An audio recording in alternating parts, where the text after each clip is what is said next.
Қайырлы күн, құрметті менің оқушыларым, сүйікті оқырмандарым. Бүгінгі күні 1 сынып ана тілі 34 сабақ сөйлеу әдебі тақырыбын қарастыратын боламыз. Балалар, сабақты бастамас бұрын каналға тіркеліп, лайк басып, комментарий жазып, достарыңмен бөлісе отырыңдар. Ал сабағымызды бастайық. 34 сабақ сөйлеу әдебі. Бірінші жаттығуға назар аударатын болсақ, өлеңді тыңда дейді. Берілген өлеңді мәнерлеп оқып шығайық. Сәлем бер. Үлкенді көрсең сәлем бер, басыңды иіп кідіріп, әдеппен келіп амандас, жанынан өтпей жүгіріп, есен саулық сұрасып, сәлемдесу салтымыз, аман болсын қашанда ардақтаған халқымыз. Ұлықбек Есдәулет ағамыздың өлеңі екен. Қандай керемет өлең, балалар. Бұл жерде өлең не жайында, не туралы жазылған, қалай ойлайсыңдар? Кім жауап береді екен? Кәнеки, кім жылдам екен? Қалай ойлайсыңдар?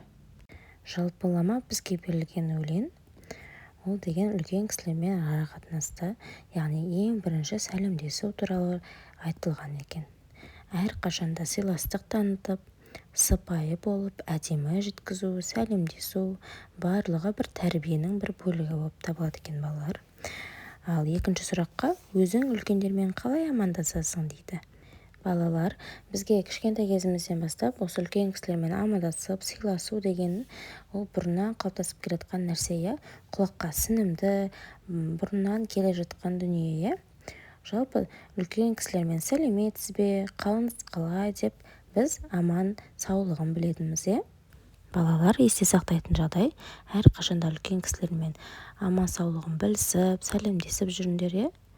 Жарайсыңдар, балалар. Ол дегеніміз, сендер үлкен дұрыс жолда жүріп келе жатыр деген сөзді білдіреді, балалар.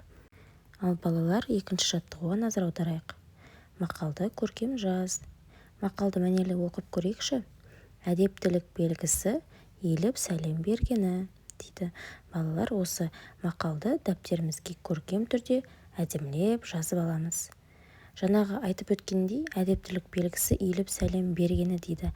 Барлығы дерлік амандасудан басталатыны осы мақалдан-ақ көрінуге болады, балалар.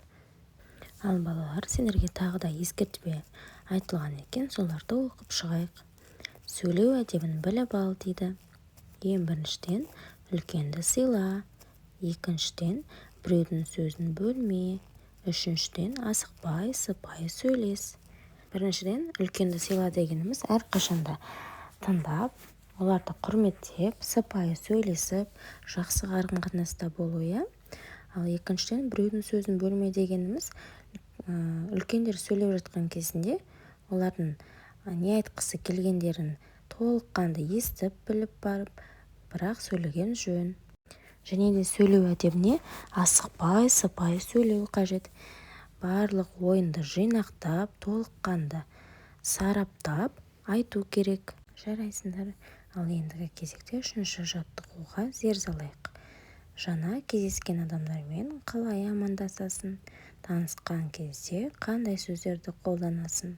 Амандасу түрлерінің қайсысы дұрыс? Ал бірінші суретке назар аударатын болсақ, үлкен егде адам мен кішкентай бала бейнеленген. Олар қалай амандасып араласуы мүмкін? Қалай ойлайсыңдар? Әрине, кішкентай бала ізеттілік танытып, үлкен кісіге сәлеметсіз бе деп амандасу үстінде.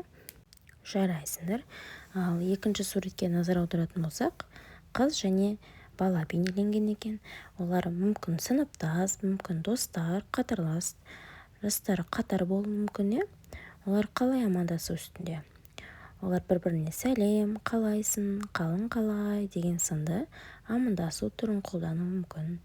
Ал үшінші суретке назар аударатын болсақ, орта жастағы бала мен кішкентай баланың суреті бейнеленген.